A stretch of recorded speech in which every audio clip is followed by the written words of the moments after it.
¿Qué es el poder? Una pregunta muy amplia, al parecer.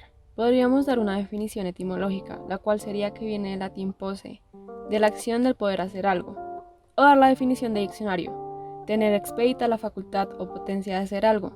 Pero, esta no era mi pregunta principal. Estas definiciones no me ayudan a entender qué es el poder en la sociología. A Michel Foucault le sucedió lo mismo.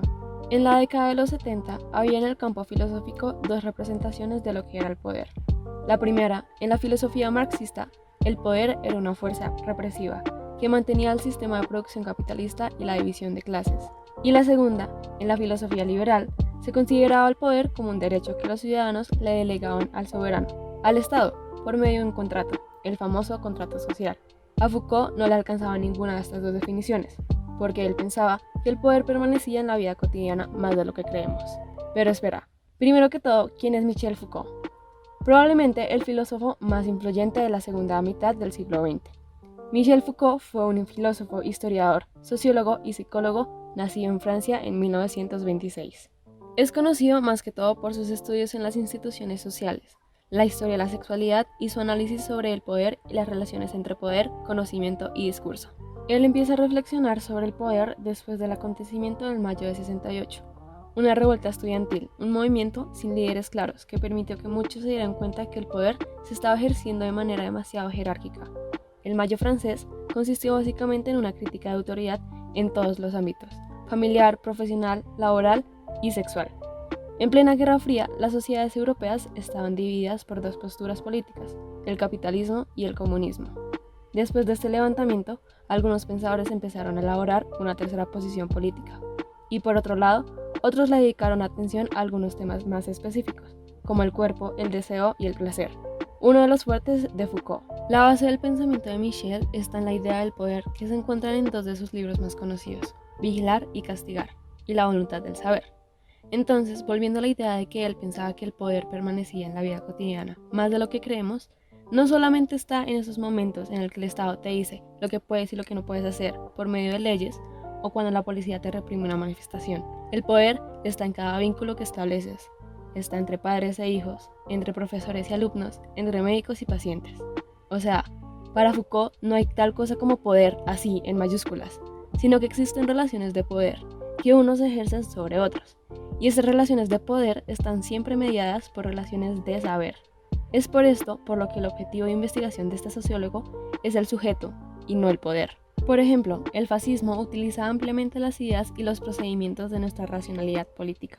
Todo el mundo conoce estos hechos banales, pero el hecho de que sean banales no significa que no existan. Y es evidente la relación entre la racionalización y los excesos de poder político. Pero no tenemos que esperar hasta la burocracia y los campos de concentración para hacer algo al respecto. Entonces, ¿qué hacemos?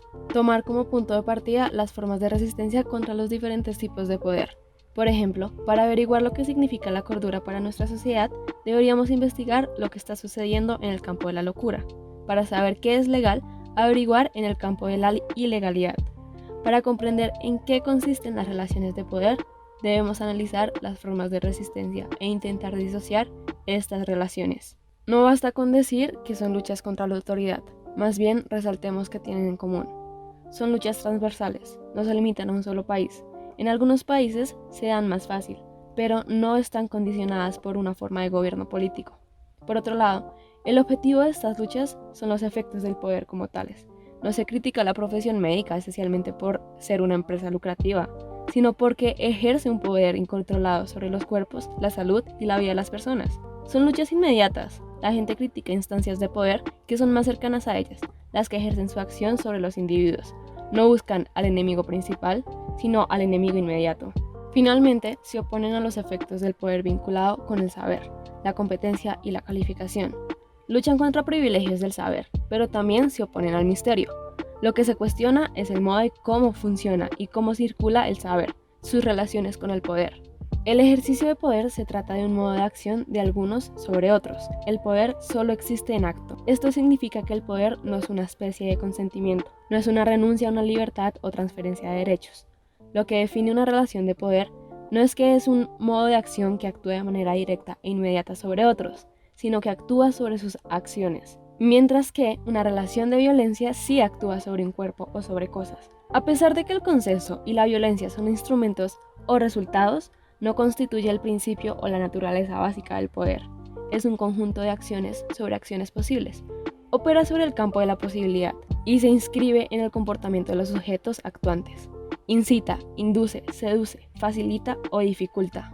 Cuando se define el ejercicio del poder como un modo de acción sobre las acciones de los otros, se incluye un elemento importante, la libertad. El poder se ejerce únicamente sobre sujetos libres, sujetos individuales o colectivos enfrentados en un campo de posibilidades, donde pueden tener lugar diversas conductas, reacciones y comportamientos.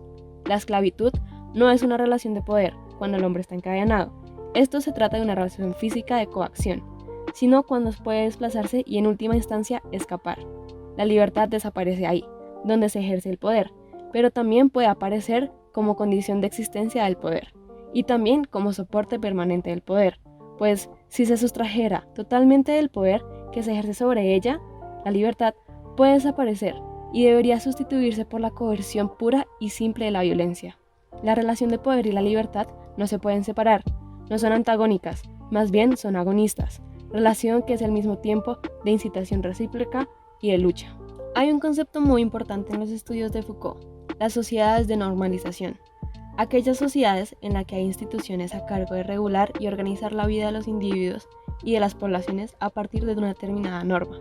Por ejemplo, ¿por qué los locos están encerrados? En determinado momento, las sociedades occidentales fijan una norma que determina lo que es estar cuerdo y lo que es estar loco. A todos nosotros nos forman varias instituciones que fijan en nuestro comportamiento y hábitos ciertas normas que tenemos que interiorizar si queremos ser parte de una sociedad productiva. Ahora, con todo esto explicado, es la hora de incluir la gran metáfora para entender cómo circula el poder en las sociedades modernas. El panóptico. Básicamente, es una cárcel diseñada de tal manera que un guardián ubicado en la torre central pueda observar a todos los prisioneros al mismo tiempo, sin que estos sepan si están siendo observados o no. Lo loco de este sistema es que si funciona bien, en determinado momento, la sola posibilidad de estar siendo observados hace que los prisioneros se comporten correctamente. O sea, ya ni siquiera hace falta de guardián. Y eso es lo genial del panóptico, que permite que el poder funcione automáticamente y optimiza el ejercicio del poder. Ese es el mundo en el que vivimos.